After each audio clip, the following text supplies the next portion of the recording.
cette partie concernant les conducteurs en équilibre électrostatique, on illustre quelques définitions qui sont liées aux caractéristiques des matériaux. Dans un conducteur, les électrons à l'extérieur sont faiblement liés, donc ils sont libres à se déplacer sous l'action d'un champ extérieur. Donc les électrons externes sont libres, alors que les électrons qui sont à l'intérieur du matériau, ils sont liés.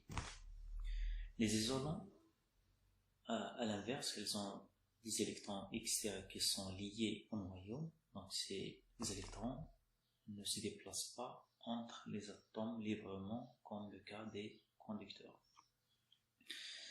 Un conducteur est en équilibre électrostatique lorsque les charges libres ne sont soumises à aucune force électrostatique.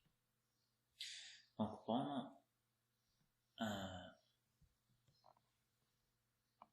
conducteur en équilibre électrostatique, donc il est chargé par exemple positivement, si on applique le théorème de Gauss, si on prend par exemple cette surface-là comme étant la surface de Gauss, donc la surface externe du conducteur, puisque la charge à l'intérieur, puisque les électrons à l'intérieur sont liés, donc la densité volumique à l'intérieur du conducteur est égale à 0, alors le champ électrostatique dans cette surface de Gauss est égal à 0, si on applique le théorème de Gauss. Alors, le potentiel électrostatique dans ce cas-là, si on intègre le champ qui est à l'intérieur égal à 0, donc à l'intérieur de cette surface est égal à 0, donc le potentiel électrostatique sera constant.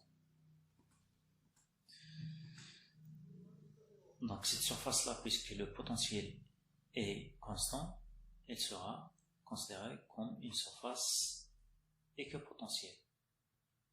Donc dans ce cas-là des conducteurs en équilibre, la densité de charge volumique est nulle, donc la charge est portée seulement par la surface de conducteur. Donc la charge est surfacique.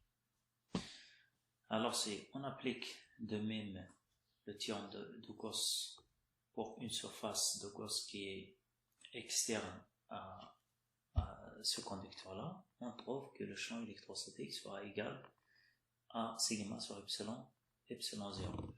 Donc à partir de l'application du théorème de Gauss, le champ électrostatique scalaire, la surface S est égal à la charge qui est sigma S divisé par epsilon 0. Donc on divise par la surface, on aura le champ électrostatique est égal à sigma sur epsilon 0. Donc toujours les lignes de champ, ils sont perpendiculaires à la surface équipotentielle qui est la surface de conducteurs chargés surfaciquement. On parle de même de ce qu'on appelle la pression électrostatique qui est égale à la variation de la force électrostatique par rapport à la surface. Donc puisque le champ est égal à sigma sur epsilon 0 et la force est égale à le champ fois la charge, on aura finalement la pression est égale à sigma au carré sur 2 epsilon 0. On parle maintenant de phénomène d'influence. Tout court chargé produit un champ électrostatique qui va perturber les autres conducteurs par influence. On a parlé déjà dans la partie de l'électrisation par influence. On a par exemple un conducteur qui est chargé positivement par exemple. On l'approche par exemple d'une boule qui est neutre. Alors les charges de la boule sont perturbées de telle sorte que les charges qui sont négatives se rapprochent du conducteur qui est positivement chargé, alors que celles qui sont positives seront de l'autre côté.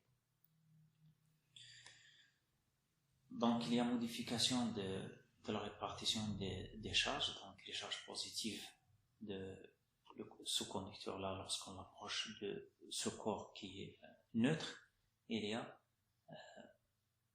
modification de la répartition des charges de telle sorte que la partie qui est proche de celui-là qui est positivement chargé sera de charge négative et l'autre côté de charge qui est positive.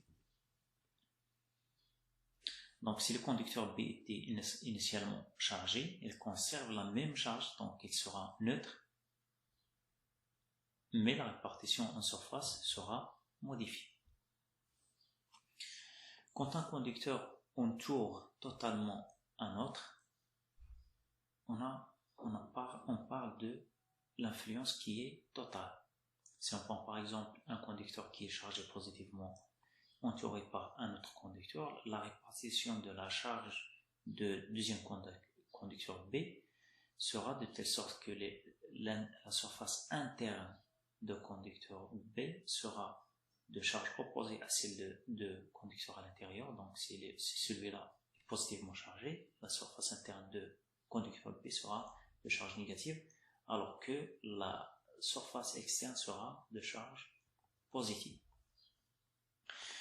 Donc il apparaît par influence totale une charge Q' qui est égale à moins Q sur la surface intérieure de B. Donc B aura une charge qui est négative, alors qu'à l'externe, elle aura une charge qui est positive. Donc c'est plus Q à l'externe, moins Q à l'intérieur, et plus Q sur le conducteur A qui est positivement chargé.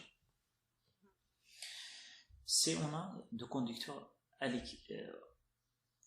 l'un entoure l'autre, donc si on prend le premier conducteur qui est positivement chargé et on applique entre les deux une différence de potentiel, on observe que la charge que de conducteur à l'intérieur plus que à l'intérieur sur la différence de potentiel sera toujours constante.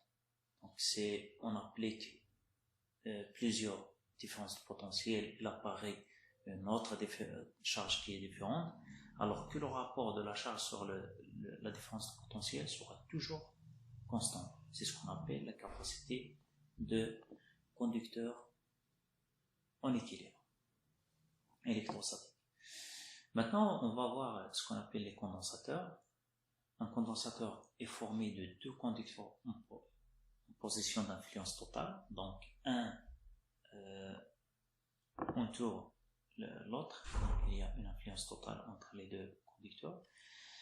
Chacun des deux a un potentiel, donc le premier a un potentiel V1 et le deuxième V2. Les conducteurs sont appelés armateurs de condensateurs. Donc le premier il a un potentiel V1, donc la première armature, la deuxième armature est chargée négativement, il a un potentiel V2.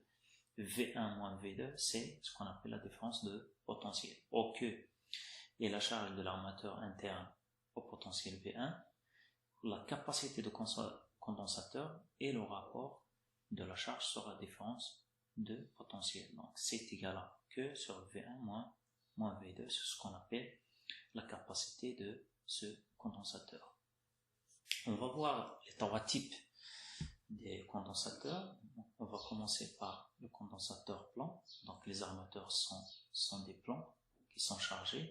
Donc le premier plan est chargé positivement de plus Q, ayant une différence de potentiel V1. Le deuxième plan est chargé de négativement, moins Q, avec un potentiel V. Donc armateur 1, plan infini de charge plus Q, potentiel V1, armateur A2, moins Q, de charge moins Q, et le potentiel V2. Après un calcul, on se ramène à la première partie à la deuxième partie concernant le théorème de Gauss. Le champ qui est calculé à partir d'un plan qui est infini à un point M, elle est égale à sigma, la densité surfacique, sur 2 epsilon 0, puisqu'on a deux plans infinis, donc c'est la somme des deux, donc c'est sigma sur epsilon 0. Donc sigma sur 2 epsilon 0 pour chaque plan. Donc, à ce point-là, il y a addition de celui-là qui est positif, celui-là qui est négatif. Donc, on aura 2 fois 2ε0. Donc, c'est sigma sur ε0 qui est le champ créé au point M. C'est de même, on a d de V, c'est moins E d de R. Donc, on aura la différence de potentiel entre les armateurs delta de V, si on intègre, sera égale au potentiel fois la distance qui sépare les deux armateurs E. Et puisque C est égal à Q sur la différence de potentiel delta V, on remplace, on aura cette quantité, la capacité égale à sigma 0 fois S sur E.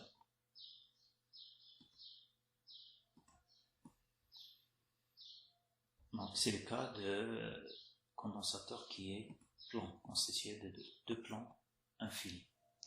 Pour le cas de condensateur qui est sous forme cylindrique, donc elle est formée de 2 cylindres de rayon R1 et deuxième cylindre de rayon R2, avec la première armateur à l'intérieur qui est un cylindre de rayon 1 avec une charge plus que et un potentiel V1. Le deuxième armateur de même, il est cylindrique de rayon R2 chargé de moins que et un potentiel V2. C'est la même chose si on calcule le potentiel par le théorème de Gauss avec une surface de Gauss qui est à l'intérieur de 2 cylindres de rayon R qui est entre R1 et R2. On va calculer le champ électrostatique. En intégrant, on va calculer la différence de potentiel et finalement, on trouve que la capacité est égale à cette quantité de pi epsilon 0 fois h, la hauteur de ces deux cylindres, sur le logarithme népérien de grand rayon, de cylindre de grand rayon, sur R1, le rayon de deuxième cylindre qui est enfermé par le cylindre de rayon R2. La même chose pour le cas de condensateur qui est sphérique, ce sont des sphères, l'une enferme l'autre, avec la première armateur qui est à l'intérieur, il est chargé positivement de plus que avec un potentiel V1, et celle de l'extérieur a une charge moins que de potentiel V2. C'est la même chose pour le cas pour calculer le champ électrostatique. On cherche une surface de Gauss qui est de forme sphérique de rayon R entre R1 et R2. On calcule le champ électrostatique. On intègre le champ électrostatique entre R1 et R2, on trouve le potentiel électrostatique et on calcule finalement la capacité qui sera de la forme 4P epsilon 0 R1 R2 sur la différence des rayons des deux sphères. Pour le groupement ou l'association des condensateurs, on commence par l'association des condensateurs qui sont en parallèle. On a la charge totale des condensateurs qui sont parallèles. Dans ce cas-là, dans l'association de condensateurs, on cherche un condensateur équivalent à un assemblement de plusieurs condensateurs qui sont en parallèle. Donc la charge totale est égale à la charge du condensateur plus celle de deuxième plus celle de troisième, alors que le potentiel aux bornes de chaque condensateur reste toujours constant. Donc on a la charge totale est égale à la capacité équivalente, celle-là, de condensateur qui est équivalent à cette voie-là, fois la différence de potentiel E, qui est V, le potentiel en B moins le potentiel en A, VP moins V, VA. Donc est égal à Q1 plus Q2 plus Q3 fois le potentiel, donc il y a RC fois E. Donc c'est 1 fois E plus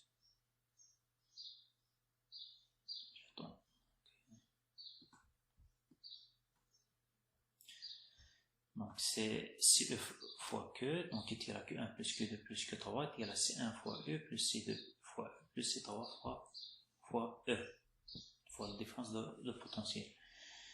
Donc si on factorise par E, on aura C1 plus C2 plus C3, le tout fois E, on élimine E, on aura la capacité équivalente égale à C1 plus C2 plus C3.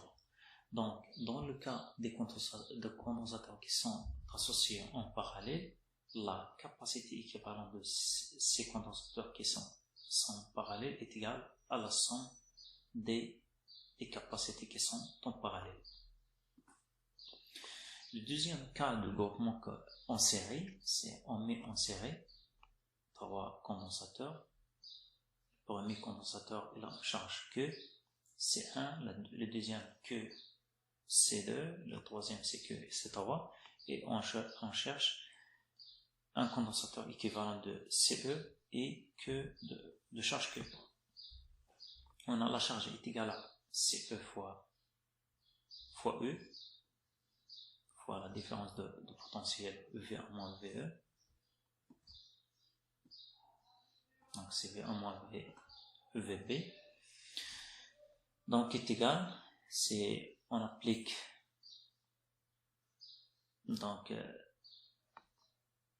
VA moins VB, c'est VA moins VA plus VA moins VA2 plus VA2 moins VB. C'est comme le cas de la relation de Charles dans la sommation vectorielle. Donc on aura Q sur CE qui égale V1, c'est le potentiel au bord de condensateur C1, plus V2, la différence de potentiel entre au bord de deuxième condensateur, plus V3, la différence potentielle au bord de troisième condensateur. Donc c'est Q sur C1 plus Q sur C2 plus Q sur C3. Et puisque les condensateurs ont la même charge, on va éliminer cette quantité que, donc on aura 1 sur C équivalent est égal 1 sur C1 plus 1 sur C2 plus 1 sur C3. Donc l'inverse de capacité équivalente est égal à la somme des inverses des trois capacités qui sont en série. Maintenant, on va voir une application. C'est le cas d'un montage ayant C1, C2 en parallèle, on série avec C3, le tout en parallèle avec C4. Donc on cherche la capacité équivalente de ce montage-là. Tout d'abord, on commence par ces deux condensateurs qui sont mis en parallèle. On cherche leur capacité équivalente. La capacité équivalente de C1 en parallèle avec C2 est égale à la somme des capacités. Donc, si on prend C1,2 comme étant la capacité équivalente, donc C1,2 est égal à la somme C1 plus C2. On trouve le schéma suivant. Donc, on aura C1 en parallèle avec C2 qui est C1,2 qui sera en parallèle avec C3.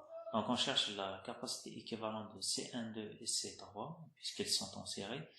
L'inverse de la capacité équivalente de C2, capacité C1,2 et C3 est égal à la somme de l'inverse de C1,2 plus l'inverse de C3. Donc on aura la capacité équivalente de C2 capacité 1 sur C1, 1, 2, 3 est égal à 1 sur C1,2 plus 1 sur C3. Et finalement, on aura le schéma équivalent suivant avec C1, 2, 3, c'est l'équivalent de C1,2 et C3 qui sont en parallèle. Alors la capacité équivalente à ces deux condensateurs en parallèle, c'est la somme. C'est C1,2, 3 plus C4. Si on fait l'application numérique, C1,2 est égal à 2 microfarads, puisque C1 plus C2, 1 microfarad plus 2 plus 1 microfarad, donc C2 microfarads est C12 3, c'est C12 fois C3 sur C12 plus C3, c'est 1 microfarad, et finalement, la capacité équivalente, c'est la somme des deux, donc C1 plus C4, C1, c'est 2 microfarads. Pour l'énergie électrostatique d'une charge ponctuelle est par définition l'énergie qu'on doit fournir pour amener cette charge depuis l'infini où le potentiel est nul jusqu'à la position M où se trouve cette particule-là. Si on calcule le travail fourni pour amener cette charge de l'infini vers sa position, donc c'est par définition le travail c'est la force fois le déplacement. La force c'est Q fois E dr, les déplacements, donc est égal à Q fois la différence des potentiels entre le point A et le point B. Ce point A c'est l'infini vers le point où se trouve la particule B, ou le point M, équivalent de le point où se trouve, c'est le point M. Puisque le potentiel infini est égal à 0, donc on aura le travail c'est moins que fois V. Alors l'énergie électrostatique est égale à moins ce travail fourni pour amener cette charge de l'infini vers le point M où se trouve la particule. Donc c'est que fois Vm. De la même manière se calcule l'énergie potentielle entre deux charges ponctuelles. Donc si on considère par exemple Q1 au point M1 et Q2 au point M2 distant de la distance R1,2, les énergies potentielles se calculent de telle manière qu'on conserve la charge Q1 au point M1 et on calcule l'énergie potentielle nécessaire pour amener Q2 de l'infini jusqu'à le point M2. L'énergie potentielle est égale donc Q2 fois V2. Avec V2, c'est le potentiel créé par la charge Q1 au point M2. Alors V2 est égal à Q1 sur 4π epsilon 0, donc le potentiel de la charge Q1 au point M2, donc c'est Q1 sur 4π epsilon 0 fois cette distance-là. Alors si on remplace dans la formule de l'énergie potentielle, elle sera égale à Q1 fois V2, Q2 fois V2, cette quantité là c'est V2, est égal à 1 demi de la même quantité, 1 demi plus 1 demi de la même quantité. Donc on aura 1 demi Q1 V1 avec V1 c'est le potentiel créé par Q2 au point M1. Donc c'est Q2 sur 4 et epsilon 0. Voilà, cette quantité-là. Donc c'est Q2 sur 4 epsilon 0 R12 plus 1 demi Q2 V2 avec V2, c'est le potentiel créé par Q1 au point M2. Donc c'est celui-là c'est V2 fois Q2. Cette quantité-là c'est V1 fois Q1. Donc on aura l'énergie potentielle créée par deux charges ponctuelles, c'est 1 demi Q1 V1 plus 1 demi Q2 V2. Comme application, calcule l'énergie électrostatique d'un proton et un électron distant de R est égal à 0,1 angstrom. Angstrom c'est 10 à la puissance moins 10 mètres. Donc à partir de cette définition-là, c'est 1 demi que la charge d'électrons fois le potentiel créé par le proton, plus 1 demi la charge de proton créée fois le potentiel créé par l'électron. Donc est égal à 1 demi QE, la charge de l'électron fois la charge du proton, sur 4 epsilon 0 fois la distance qui les sépare. Donc c'est moins la constante qui est égale à 1 sur 4 π epsilon 0, de l'ordre de 9 fois 10 à la puissance moins 10, 9 plutôt, 9 fois 10 à la puissance 9, fois la charge élémentaire au carré avec un moins, puisque la charge de l'électron est négative. Sur la distance qui les sépare, c'est la distance entre l'électron et le proton de l'ordre de 0,1 angstrom. Donc finalement, on trouve cette valeur en joule. Dans le cas de 3 charges électrostatiques, donc de la même manière, on calcule l'énergie potentielle qui est égale à 1 demi que 1 V1 avec V1, donc V1 potentiel électrostatique, c'est le potentiel électrostatique créé par Q1, Q2 plutôt, et Q3 au point M1. Et de même, V2, 1 demi Q2 V2, avec V2, c'est le potentiel créé par Q1 et Q3 au point M2. Plus 1 demi Q3 V3 avec V3, c'est le potentiel créé par Q1 et Q2 au point M3. Donc c'est on remplace, donc le potentiel créé V1 c'est le potentiel créé par Q2 et Q3 à ce point là, donc Q2 sur 4 pi epsilon 0, la distance qui sépare 1 et 2, plus Q3 sur 4 pi epsilon 0 sur la distance qui sépare 1 et 3, et de la même chose pour V2 et V3. Comme application, calcule l'énergie potentielle électrostatique de la molécule CO2. Donc CO2 schématisé de cette manière. Donc on a C au centre qui est une liaison avec les deux molécules les deux particules d'oxygène. Donc C, O et O qui sont distantes d'une distance D. Tout d'abord, on va calculer les potentiels créés à chaque point. Donc le premier point, V1 est égal au potentiel créé par la particule C et la particule O. Donc est égal à Q2 sur 4 pi epsilon 0 fois la distance qui s'est passée D. Alors, pour le cas de la deuxième particule, c'est 1 sur 4 pi epsilon 0, Q3 sur la distance qui s'est passée D plus DC de D. On trouve finalement 3E sur 4 pi epsilon 0 D. De la même manière, on calcule V2. C'est le potentiel créé par Q1 et Q3 à ce point-là, au point où se trouve la particule du carbone C. Donc c'est 1 sur 4 pi epsilon 0 Q1 sur la distance D, plus 1 sur 4 pi epsilon 0 fois Q3 sur la distance D qui sépare. Donc c'est D. On trouve finalement moins 1 sur pi epsilon 0 D. De la même manière, V3 sera égal à V1.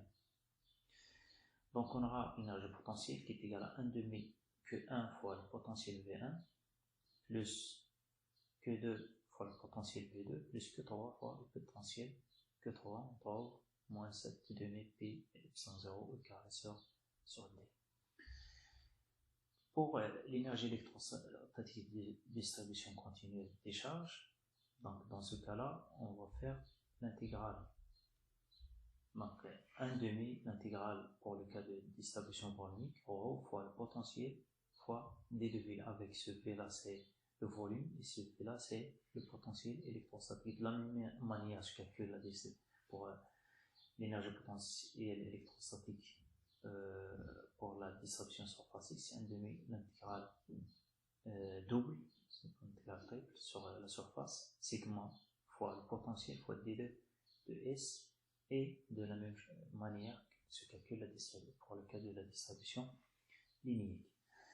Pour l'énergie d'un conducteur électrostatique en équilibre, J est égal à 1 demi fois la charge fois le potentiel. Si on remplace la charge qui est égale à la capacité fois le potentiel, on aura une énergie potentielle qui est 1 demi C fois V carré. Si on remplace de même le potentiel qui est égal à la charge sur la capacité, on aura 1 demi Q au carré sur la capacité.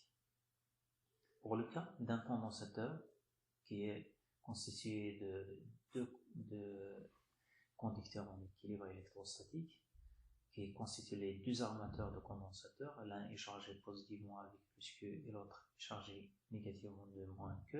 Donc l'énergie potentielle du premier conducteur égale à 1 demi Q fois V1 Et la deuxième armateur, elle aura une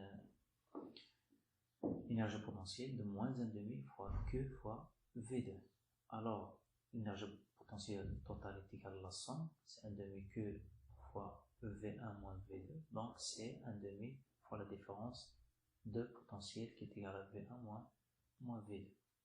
Donc la capacité c'est Q sur V1 moins V2 est égale à Q sur E partielle de la définition de la capacité. On aura finalement l'énergie potentielle d'un condensateur est égale à 1,5 la charge fois la différence de potentiel qui est égale à de même 1,5 fois la capacité fois la différence de potentiel au carré. Application, calcul d'énergie emmagasinée par le montage précédent, donc ce montage-là. On a déjà calculé la capacité équivalente de ce montage, qui est égale à 2 microfarads.